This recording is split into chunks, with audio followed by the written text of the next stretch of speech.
सो hello everyone once again. आज हम establishment of British empire in Punjab पढ़ेंगे। अब तक हमने किस किस के बारे में पढ़ लिया है। अब तक हमने देख लिया कि जो ब्रिटिशर्स थे उन्होंने बंगाल में किस तरीके से अपनी हुकूमत करी।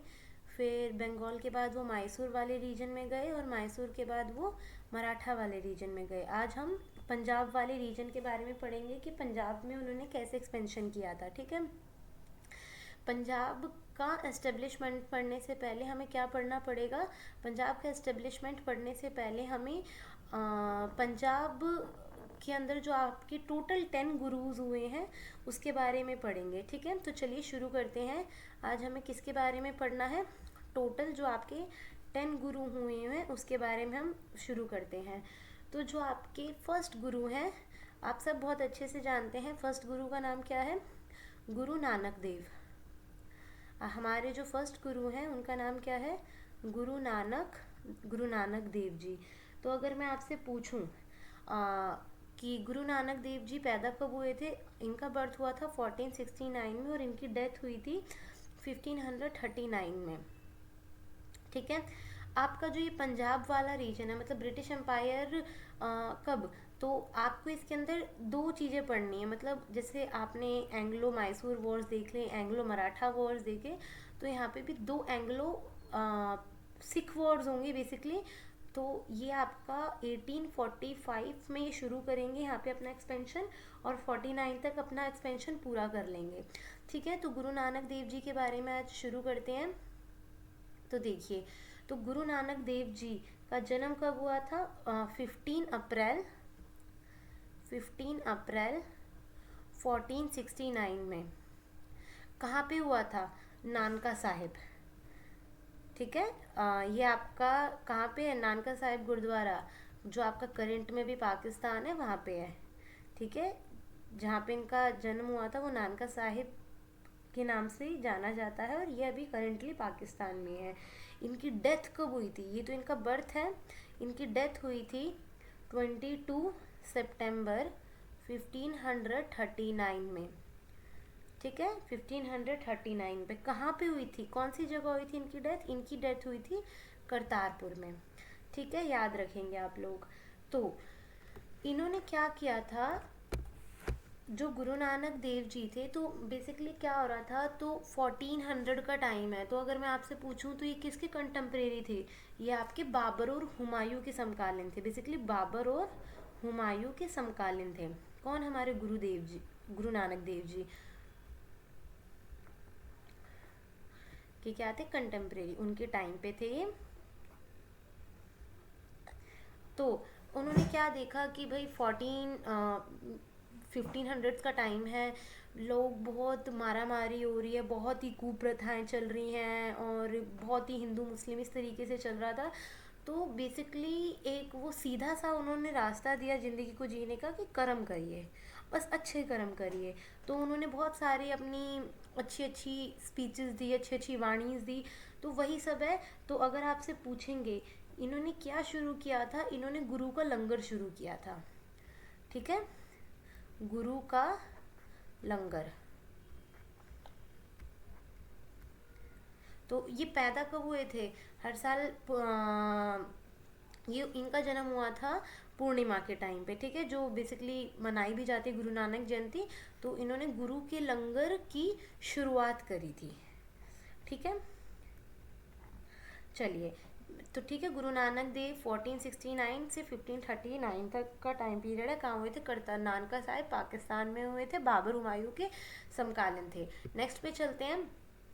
नेक्स्ट हमारे गुरु हैं गुरु अंगद देव। ये कौन थे, गुरु अंगद देव। गुरु अंगद देव जो थे इनके शिष्य थे। ठीक है, इनका जो नेम था, रियल नेम था, इनका रियल नेम था लहना। ठीक है, इनका जो रियल नेम है वो है लहना। अगर आपसे पूछूँ ये कब से कब तक का था इनका टाइम पीरियड, 1539 से लेके इन्होंने 1552 तक ये गुरु रहे हैं। इनका रियल नेम क्या था, लैना। तो जो गुरुमुखी लिपि थी, गुरुमुखी लिपि का के जन्मदाता बोले या फिर स्कूल्स में बच्चों को गुरुमुखी लिपि पढ़ाया जाए तो उनका श्रेय किसको जाता है? गुरु अंगद देव को। गुरु अंगद देव कौन थे? गुरु नानक देव जी के ही शिष्य थे। गुरु का लंगर की शुरुआत किसने करी थी? गुरु के लंगर की गुरु नानक देव जी ने, लेकिन उसको स्थायी रूप से, मतलब कि रोज़ या फिर जैसे नियमित संडे को होता है, तो लंगर को स्थायी रूप किसने दिया था? और ये लंगर कैसा होता है? आज भी आप सब जानते हो कि हर गुरुद्वारे में लंगर होता है और फ्री ऑफ कॉस्ट होता है, उसका कोई हम किसी को भी चार्ज देने की ज़रूरत नहीं होती। तो गुरु अंगद देव के बारे में हमें बस इतना ही पढ़ना है कि गुरुमुखी लिपि के क्या थे? ये जन्मदाता थे। उसके बाद आएंगे हमारे थर्ड गुरु, और ये थर्ड गुरु कौन थे? आपके थर्ड गुरु थे गुरु अमरदास। गुरु अमरदास। गुरु अमरदास के बारे में क्या पढ़ना है? इनके बारे में ज़्यादा नहीं है, जिसके बारे में ज़्यादा होगा तो उसके बारे में हम आपको बता देंगे। ये आपके बस इसमें इतना ध्यान रखना कि गुरु अमरदास अकबर के समकालीन थे, और इनकी बेटी को, जो गुरु अमरदास जी की बेटी थी, तो ये किसके टाइम की बात है? गुरु अमरदास का अगर मैं आपसे पूछूं कि ये किसके टाइम पे रहे होंगे? अब या 1552 में किसकी डेथ, मतलब कौन रहे हैं गुरु? गुरु अंगद रहे हैं, उसके बाद गुरु अमरदास जी बने हैं। तो ये जो इनका भी जो टाइम पीरियड चल रहा है वो अकबर के समकालीन ही चल रहा है, ठीक है। तो क्या करेंगे?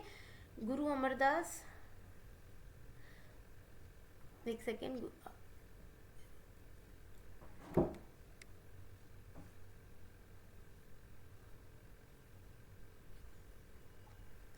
एक सेकेंड देना। हाँ, जो इनकी बेटी थी उनको अकबर क्या देंगे? लाइक कुछ गांव ऐसे दे देंगे। इस टाइम पे मुगल और जो सिख रिलीजन है, इनके बीच में बहुत ही मैत्री संबंध थे, बहुत ही फ्रेंडशिप वाला रिलेशन था। अभी इनके बीच में ऐसे लाइक युद्ध वगैरह नहीं होंगे, वो अभी आगे चलेंगे। गुरु रामदास, अर्जुन देव, तो वहाँ पे ये शुरू होंगे, ठीक है। तो क्या किया था? ये भी अकबर के समकालीन थे, तो इतना गुरु अमरदास के बारे में हमें नहीं पढ़ना है, बस एक गिनती याद रखना कि किसके बाद कौन आया था। फिर चौथे गुरु के बारे में हम पढ़ेंगे, और इनका नाम था गुरु रामदास, ठीक है। और गुरु रामदास कौन थे? गुरु अमरदास के दामाद थे, ये इनके दामाद थे। तो गुरु रामदास जी का टाइम पीरियड लिख लेना। 1574 से लेके 1581 तक इनका टाइम पीरियड है।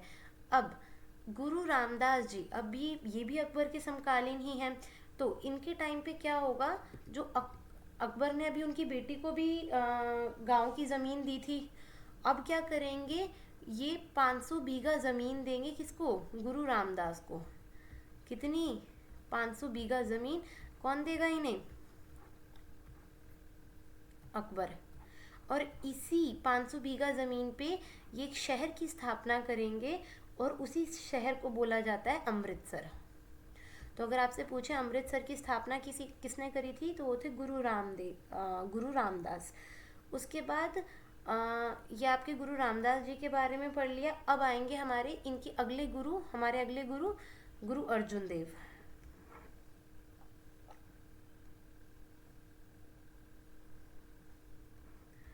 गुरु अर्जुन देव,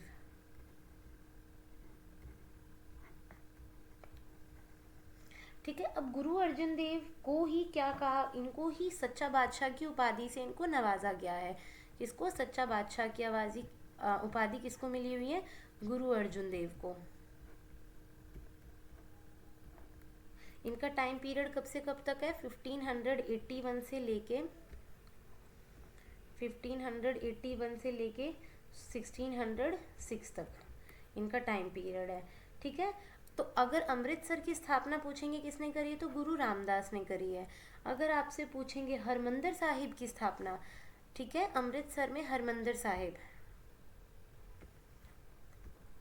व्हाट इज हरमंदिर साहिब? जो आज का गोल्डन टेम्पल है, ये इसी को हरमंदिर साहिब बोला जाता है। इसकी स्थापना किसने करी थी? गुरु अर्जुन देव ने। और इसके अलावा इन्होंने क्या काम किया था, इसके अलावा इन्होंने स्थापना करी थी आदि ग्रंथ की। ठीक है, यही आदि ग्रंथ चल के आगे जो आपकी इनकी होली बुक है सिख रिलीजन की, यही आगे चल के गुरु गोविंद सिंह जी जो हमारे 10वें गुरु हैं उनके द्वारा बनाई जाएगी। तो ये आदि ग्रंथ की स्थापना करी गई थी। इस आदि ग्रंथ के अंदर क्या था, इस आदि ग्रंथ के अंदर जितने भी आपके 5 गुरु हुए हैं उन सारे गुरुओं की गुरबाणी थी। इन 5, ठीक है, सारे 5 गुरुओं की क्या थी, गुरबाणी थी। इसके अलावा इस आदि ग्रंथ में क्या था, जो हमारे हिंदू, बहुत सारे हिंदू आपके पोइट वो हुए हैं, क्या कहते हैं, हिंदू कविता लिखने वाले, तो उनमें आपके कौन है, कबीर दास हैं,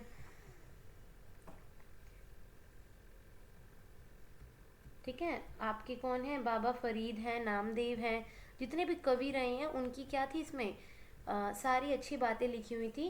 कौन कौन थे आपके, कबीर दास, बाबा फरीद, और इसके अलावा नामदेव और कवि जयदेव। बहुत इम्पॉर्टेंट क्वेश्चन बनता है यहाँ से। गुरु अर्जुन देव जो थे, अभी यहाँ पे एक बहुत ही मैत्री संबंध है, आपने देखा अभी ऊपर कि जो हमारे 3rd गुरु थे गुरु अमरदास, उनकी बेटी को अकबर ने गांव दिए थे, और रामदास जी को भी 500 बीघा जमीन दी थी। गुरु अर्जुन देव क्या करेंगे, जो इस टाइम पे ये किसके समकालीन चल रहे हैं आपके, ये 1581 का टाइम है, तो ये आपका जहांगीर का टाइम पीरियड शुरू हो जाएगा। तो जहांगीर के जो बड़े बेटे थे, उनके बड़े बेटे का क्या नाम था, अमीर खुसरो। खुसरो, तो क्या होगा, ये खुसरो को क्या देंगे, शरण देंगे, बेसिकली खुसरो की हेल्प करेंगे। तो खुसरो किसका बेटा है, खुसरो जहांगीर का बेटा है।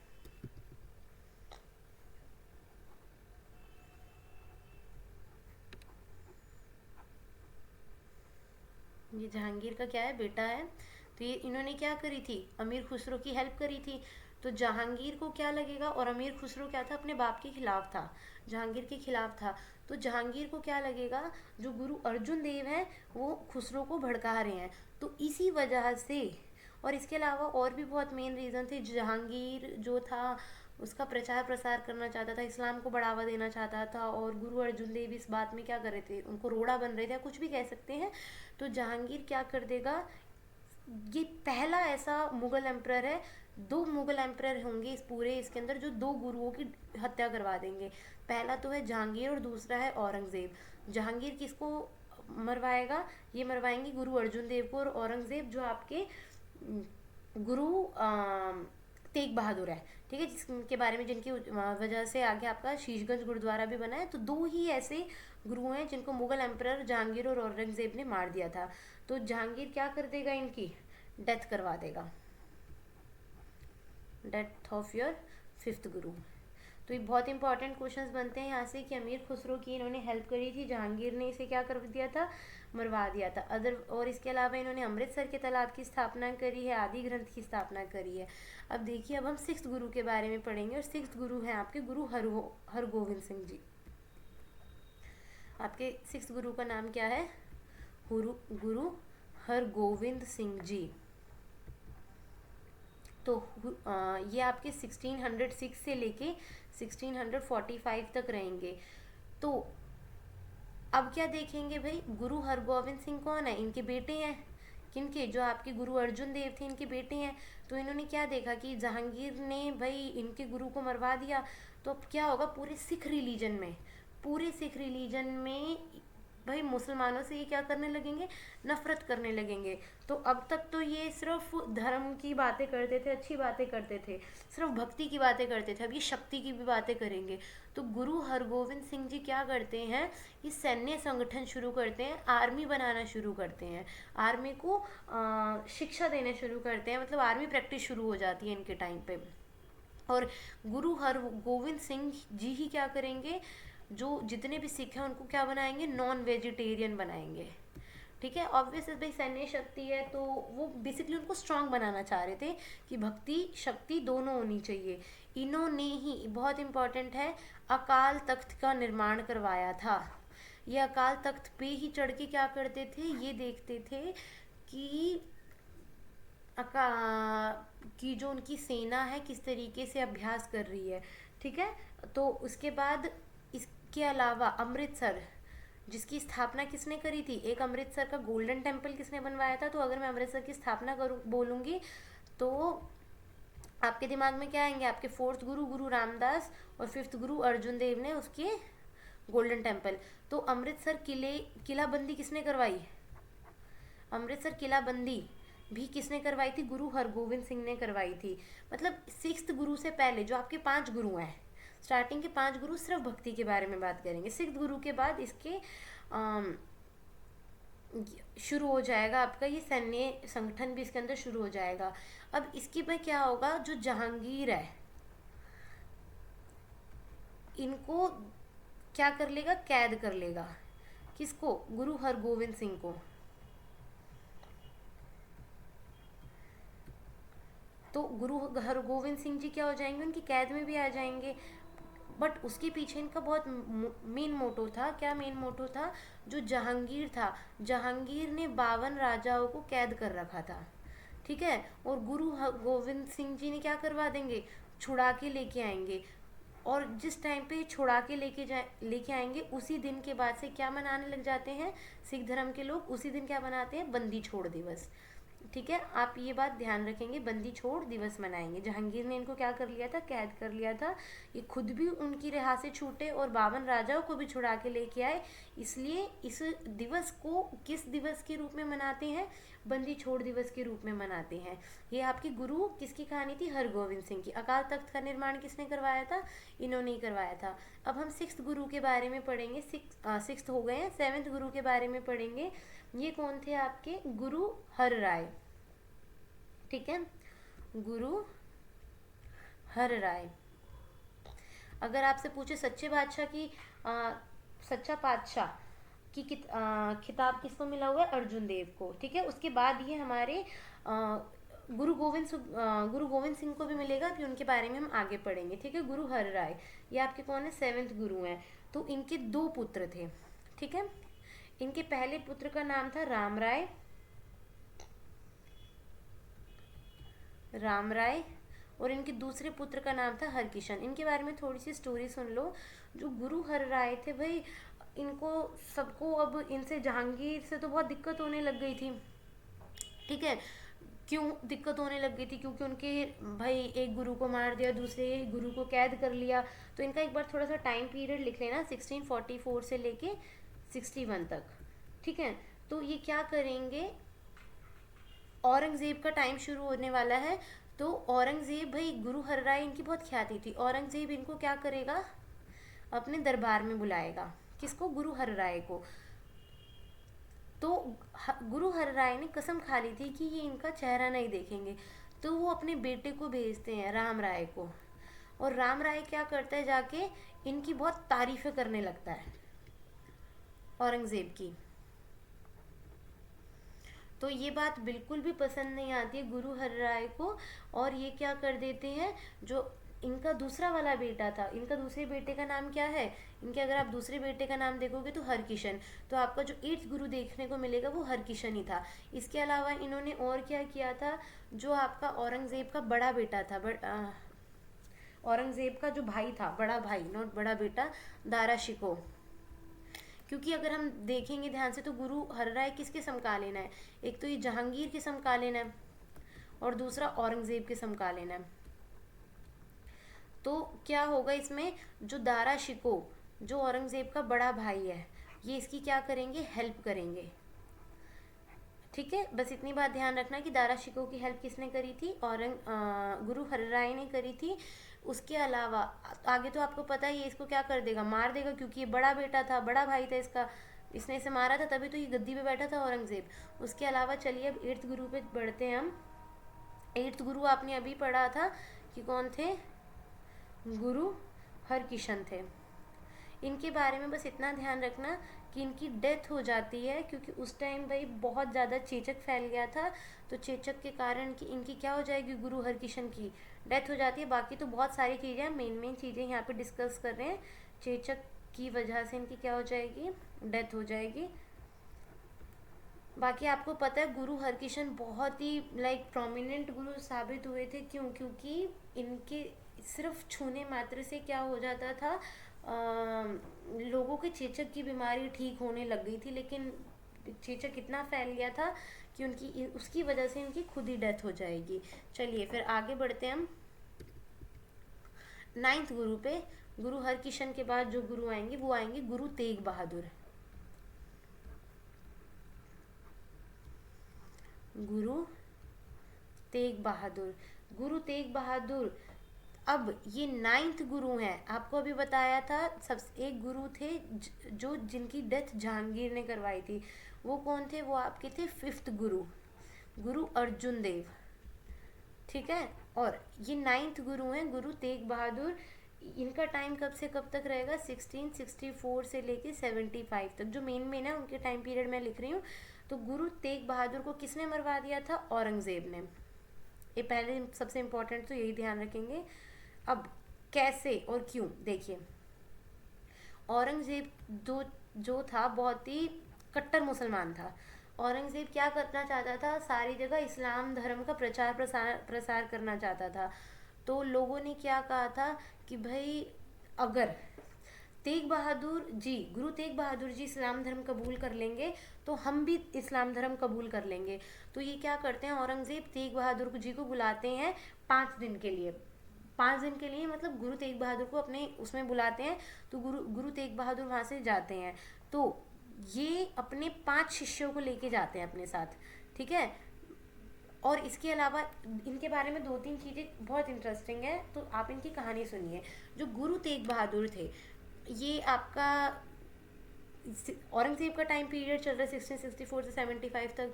तो जो कश्मीरी पंडित थे, ठीक है, जो आपके कश्मीरी पंडित थे, वो क्या करते हैं, वो गुरु तेग बहादुर की शरण में आते हैं। वो इनसे मतलब एक यहाँ पे बहुत इन पे बहुत इनके साथ बुरा हो रहा था। तो वो गुरु तेग बहादुर के पास आते हैं हेल्प के लिए। तो जो गुरु तेग बहादुर जी का बेटा है, कौन है गुरु तेग बहादुर का बेटा? गुरु गोविंद सिंह। तो वो उसको कहता है कि अगर आपने इनकी हेल्प नहीं करी तो कौन इनकी हेल्प करेगा। तो वो इनके लिए कश्मीरी पंडितों की हेल्प करते हैं। इसलिए इनको हिंद की चादर भी मतलब एक हिंदुओं का भी बहुत बड़ा कि हिंदुओं की इन्होंने हेल्प करी थी। तो इस वजह से बोला जाता है कि हिंदुओं की भी रक्षक है कौन? गुरु तेग बहादुर। ठीक है। उसके अलावा तो क्या हुआ था कि भाई सबने यही कहा कि अगर गुरु तेग बहादुर को आपने कह दिया तो गुरु तेग बहादुर क्या होते हैं, औरंगजेब से मिलने के लिए मान जाते हैं, अपनी खुद शहीदी देने चले जाते हैं। तो वो क्या करेंगे भाई, औरंगजेब इनको बहुत बुरी तरीके से मारेगा गुरु तेग बहादुर को। सबसे पहले वो उसको कहते हैं कि भाई आप इस्लाम धर्म कबूल करिए। तो वो कबूल नहीं करते हैं। तो वो क्या करेगा, पहले उनकी हाथ के नाखून काटेगा, फिर उनकी उंगलियां काटेगा। क्यों? ताकि ये वो उनसे हर किसी भी तरीके से इस्लाम धर्म कबूल करवाना चाहता था। लेकिन गुरु तेग बहादुर ने नहीं किया। पैरों की नाखून काटेंगे, पैरों की उंगलियां काटेंगे, फिर जीभ काटेंगे, और फिर लास्ट में वो क्या कर देंगे, उनका शीश काट देंगे। तो जहाँ पे इनका शीश काटा गया, तो उसी जगह को क्या दिया, नाम दिया, वहाँ पे क्या बना, गुरुद्वारा शीशगंज। गुरुद्वारा शीशगंज। ठीक है। गुरुद्वारा शीशगंज की स्थापना कहाँ पे हुई? तो ये कहाँ की बात है, दिल्ली में ही तो बैठते थे सारी मुगल एम्पायर। तो चांदनी चौक में आपका क्या है, गुरुद्वारा शीशगंज, उसकी ये कहानी है। तो अब ध्यान से सुनना, यहाँ पे भी 2-3 बातें बहुत इंटरेस्टिंग है। इंटरेस्टिंग क्या मतलब, आपको जाननी चाहिए, इम्पॉर्टेंट है। तो जब उन्हें मरवा दिया, किसको मरवा दिया, गुरु तेग बहादुर का उन्होंने शीश काट दिया। तो वो जगह किस नाम से कहलाई, शीशगंज। फिर जो आपके औरंगजेब थे, और ये उन्होंने बहुत ही पब्लिक किया था, और उन्होंने क्या कहा था कि हम इनकी जो बॉडी है वो नहीं देंगे, बॉडी इनकी नहीं देंगे। तो क्या करेगा, इनका एक अनुयायी होगा वो क्या करेगा, उनकी बॉडी को लेके भाग जाएगा। इनकी शिष्य है वो चुरा लेगा रात के टाइम पे गुरु तेग बहादुर जी का शरीर, और क्या करेगा, अपने घर में, ठीक है, अपने घर में उसको क्या कर देगा, रख के अपने घर को ही जला देगा, जिससे उनका क्या हो जाए, दाह संस्कार हो जाए। तो वो जगह जहाँ पे उनके शव का, उनके शरीर का दाह संस्कार हुआ था, वो रकाबगंज के नाम से प्रसिद्ध है, ठीक है, रकाबगंज। उसके अलावा जो उनका शीश था, वो भी उनका एक शिष्य ही था। उनकी जो उनका शीश है उसको लेके भाग के कहाँ चला गया था, आनंदपुर साहिब, ठीक है। देखिए कहाँ पे चला, यहाँ पे क्या हुआ था इनका शरीर।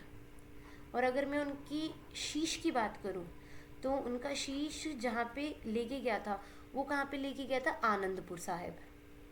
कहाँ पे, आनंदपुर। यहीं पे एक और गुरुद्वारा भी है, दैट इज़ अगेन शीशगंज। तो ये जगह का नाम याद रख लेना, आनंदपुर साहिब। तो ये थी महान गुरु तेग बहादुर जी की कहानी। तो हिंदुओं के लिए भी इन्होंने जो काम किया था वो बहुत ही सराहनीय है, बहुत काबिलियत तारीफ है, ठीक है। अब हमने 9th गुरु पढ़ लिए हैं, अब हम 10th गुरु पे चलते हैं। तो वो कौन थे हमारे 10th गुरु, ये थे हमारे गुरु गोविंद सिंह।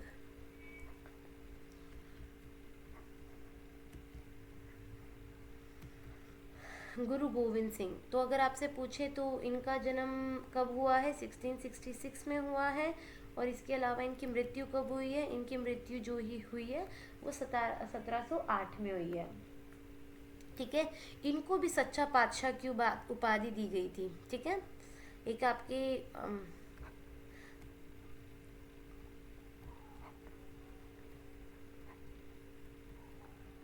इसके अलावा आपकी सच्चा पातशाह की उपाधि 5th गुरु अर्जुन देव को दी गई है। इसके अलावा गुरु गोविंद सिंह जी को दी गई है। जिन्होंने 5K दिए, जो इम्पोर्टेंट 5Ks हैं, कौन कौन से इम्पोर्टेंट 5Ks, गंगा, कृपाण, कटार, केश, कृपाण तो हो गया ना, कटार, गंगा, कृपाण, केश, कच्छा, और एक और है आपका कड़ा। कृपाण तो कटार हो गया ना, ये है कड़ा। तो ये 5K हमारे इन्होंने दिए थे।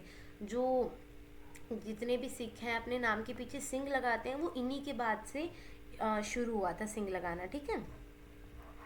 इसके अलावा इनके बारे में भी गुरु गोविंद सिंह बहुत, अगर आपसे पूछें कि खालसा पंथ की शुरुआत किसने करी थी, खालसा पंथ की स्थापना, खालसा पंथ को शुरू करने वाले भी कौन है, गुरु गोविंद सिंह है।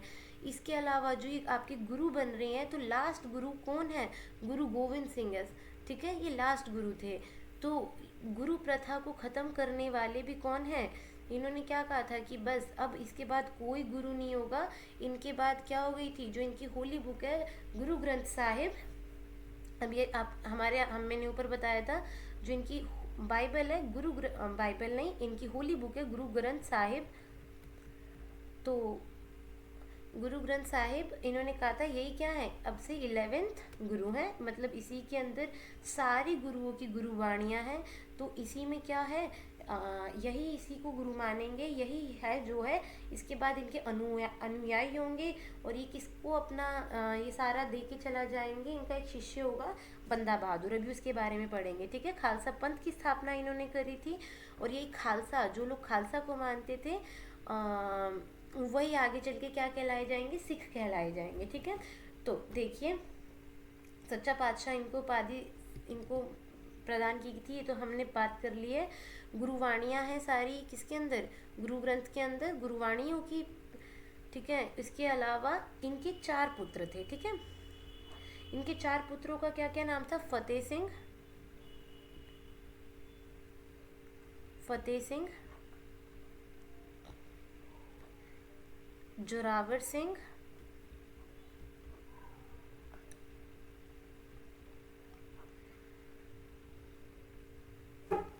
अजीत सिंह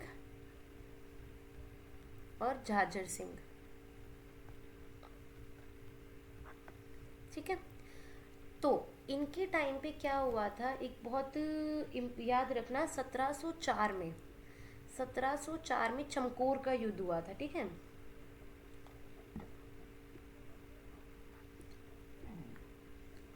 बहुत ही इंपॉर्टेंट बैटल है ये 1704 में। अकबर याद है ना, 1707 में तो ये औरंगज़ेब मर ही जाएगा, तो जस्ट उससे 2 3 साल पहले तो फतेह सिंह और जोरावर सिंह को क्या करेगा, जो औरंगजेब की सेना का फौजदार था, बेसिकली मुगल फौजदार था, जो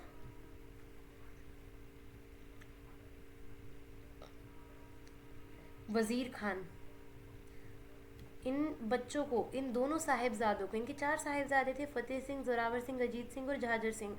तो मुझे मुगल फौजदार जी वाजिर खान इन दोनों साहिबजादों को, दोनों बच्चों को क्या कर देगा, दीवार में चिनवा देगा, ठीक है। और इसके बाद इन दोनों बच्चों की इस तरीके से डेथ देख के जो इन बच्चों की दादी हैं वो भी आत्मसमर्पण कर देंगी। लेकिन गुरु गोविंद सिंह जी इतने अच्छे थे, मतलब लाइक कितने स्ट्रांग थे, इन्होंने इसके बाद भी इस्लाम धर्म कबूल नहीं किया। उन्होंने कहा नहीं भाई, समर्पण तो हर किसी को करना है, ठीक है, शहीद तो सब हर कोई होगा अपने धर्म के लिए, ठीक है। और ये जो आगे इनके दोनों पुत्र हैं ये भी आगे चल के क्या करेंगे, अपना समर्पण कर देंगे, आत्मसमर्पण कर देंगे, ठीक है। तो इन दोनों साहिबजादों को याद रखना, मुगल फौजदार वाजिर खान क्या कर देगा, इन दोनों को दीवार में चिनवा देगा, ठीक है। तो ये क्या कर देंगे आगे चल के 1700, अब मुझे अच्छे से डेट तो याद नहीं है, बट 1715 के बाद ये क्या कर देंगे, दोनों ये साहिबजादे भी आत्मसमर्पण कर देंगे, ठीक है। चलिए, इसके बाद देखिए, इसके अलावा गुरु गोविंद सिंह जी की मृत्यु कब होगी, इनकी मृत्यु होगी 1707 में, औरंगजेब के मरने के 1718 में। इनकी मृत्यु कहाँ पे होगी, महाराष्ट्र वाले रीजन में, महाराष्ट्र के नादौड़ वाले रीजन में। कौन कर देगा इनकी डेथ, अगेन एक अफगानी पठान,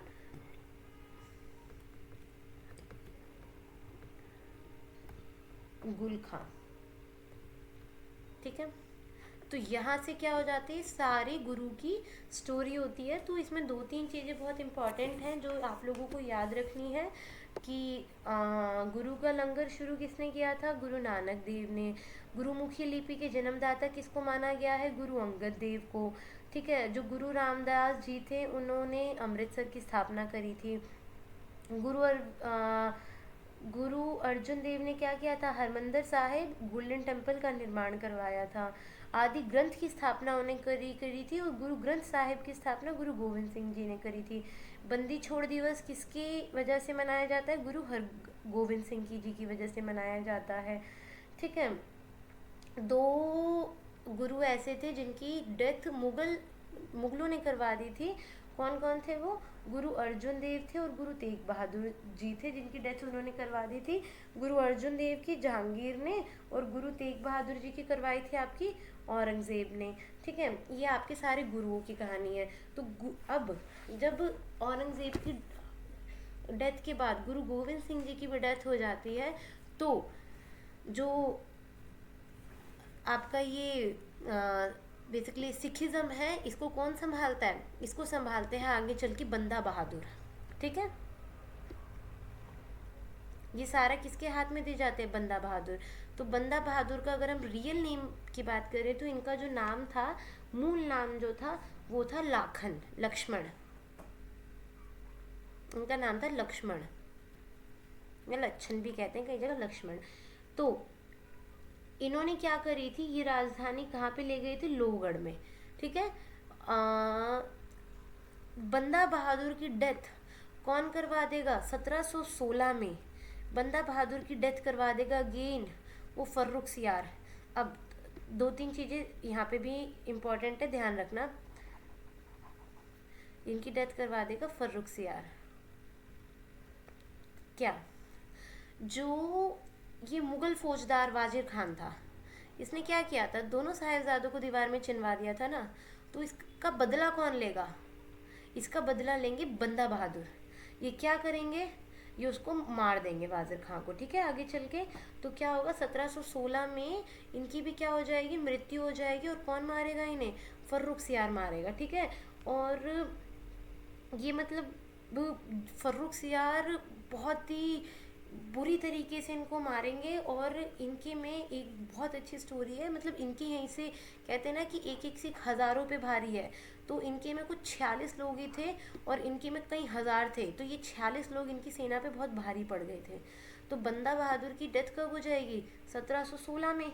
ठीक है, इसकी इनके बाद बंदा बहादुर ही जो थे उन्होंने नींव संभाली थी।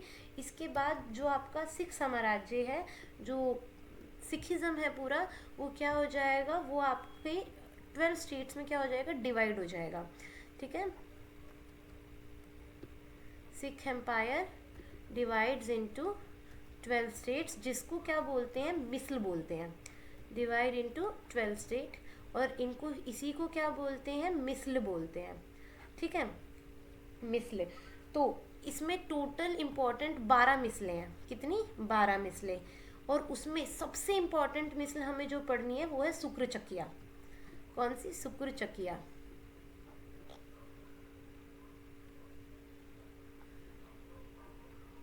तो अगर आपसे बोला जाए कि इसमें शुक्र चकिया के मेजर कौन थे, मतलब मेन, तो इसमें मेजर जो थे आपके वो थे महान। कई जगह माहर भी है, कई जगह महान भी है। ठीक है, महान इनका नाम, मतलब इंग्लिश में MAHAN, महा, एन इसमें साइलेंट है, कई जगह महार है तो महान है, तो आप देख लेना।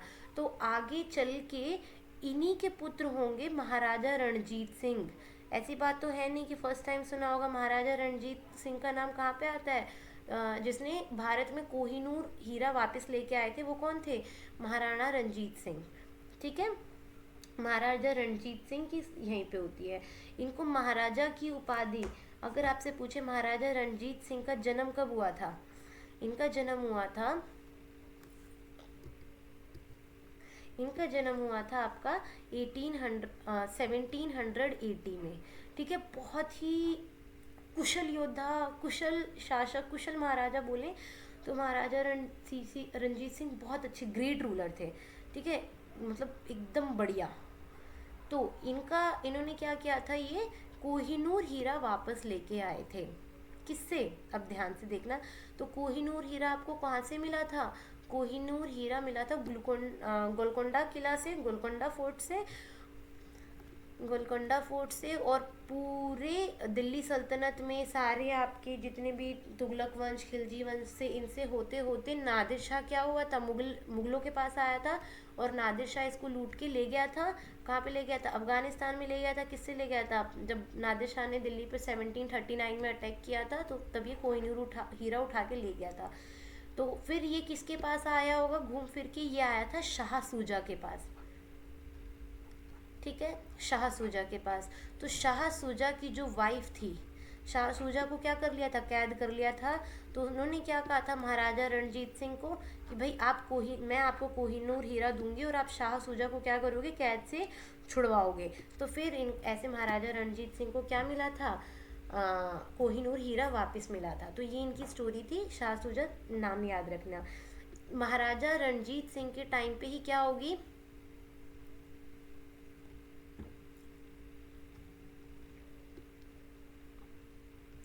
महाराजा रणजीत सिंह के टाइम पे ही एक संधि होगी, ट्रीटी ऑफ लाहौर।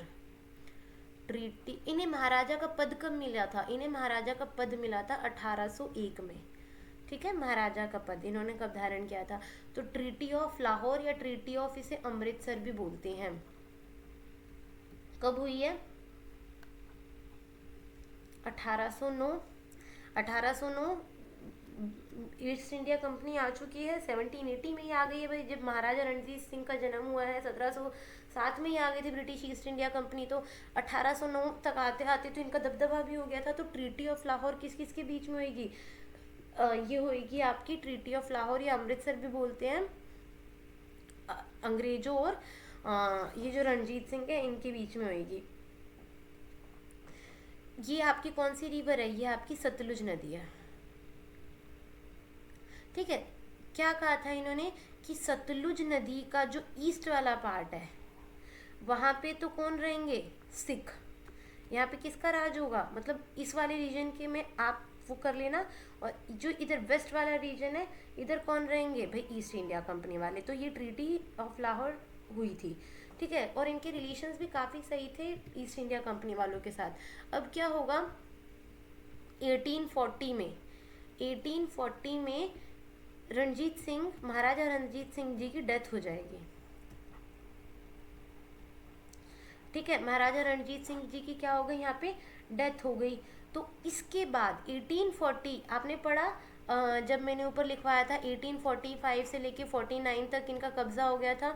तो इसके बाद रणजीत सिंह के जो पुत्र थे, इनके जो पुत्र थे वो कौन थे, दिलीप सिंह। और दिलीप सिंह को ब्लैक प्रिंस, इनका लाइक ब्लैक पीरियड भी कहा जाता है इनके काल को। क्यों, क्योंकि एक अयोग्य राजा थे।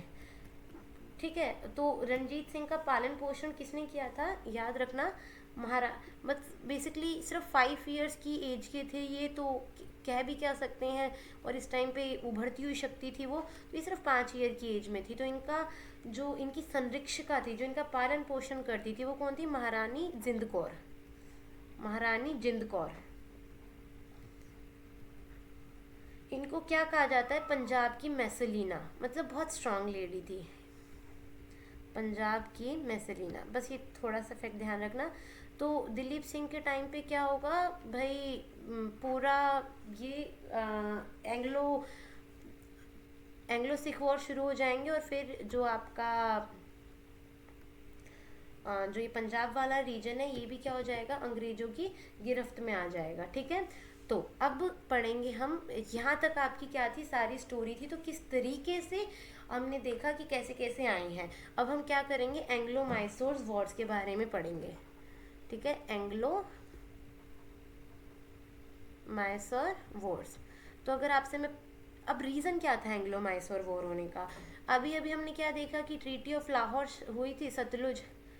तो ये क्या हो गया था, जो इस वाले रीजन में जो सोल्जर्स थे, जो सिख रेजिमेंट के लोग थे, वो रिवर क्रॉस करके इस तरफ आने लग गए थे। कहा तो ऐसा ही जाता है, इस तरफ आने लग गए थे। तो भाई ये बात उनसे बर्दाश्त नहीं हुई, किन से, ब्रिटिशर से। तो मतलब मेन रीज़न यही था यहाँ इस वॉर का आने का। तो फर्स्ट वॉर कहाँ पे हुई है, 1845 से 46 लॉर्ड हास्टिंग के टाइम पे हुई है ये वॉर, तो याद रख लेना। ठीक है, यहाँ पे इसको कहा जाता है सबराव की लड़ाई। ठीक है, इसे कहा जाता है सबराव की लड़ाई।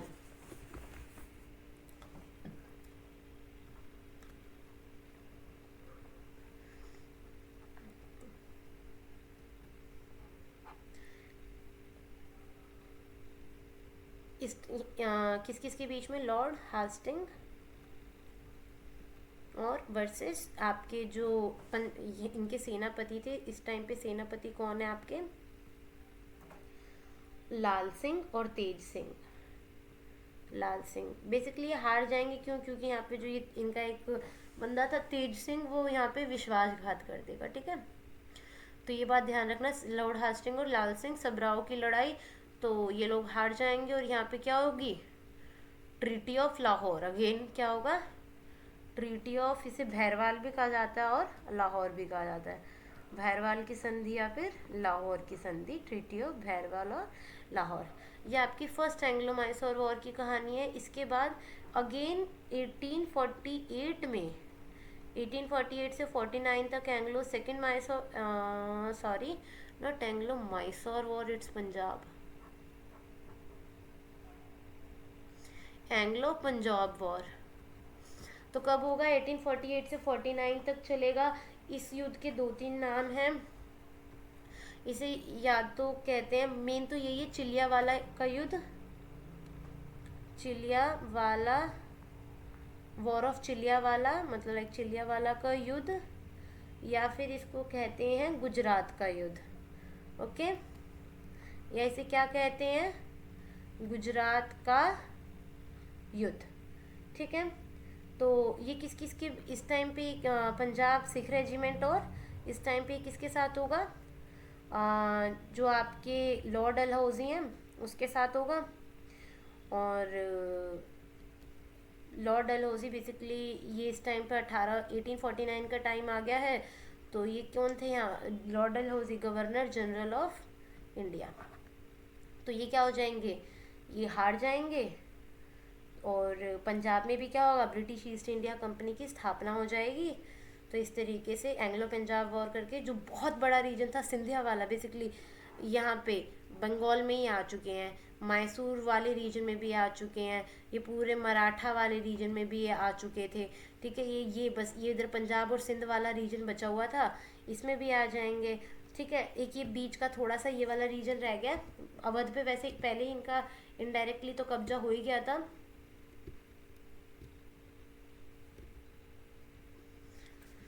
एक सेकेंड,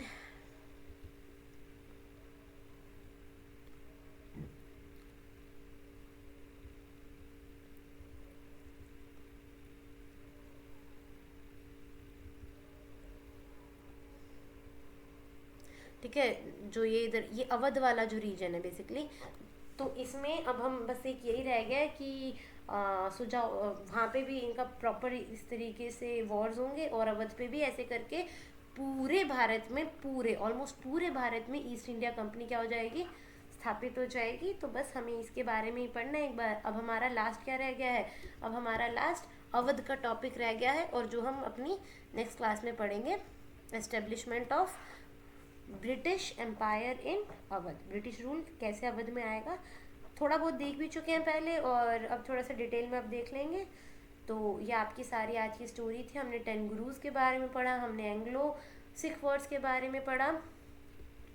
तो मिलते हैं आपसे नेक्स्ट वीडियो में। And if you like the video please subscribe my channel and like this video. चलते हैं और आपसे मिलते हैं अपनी नेक्स्ट क्लास में।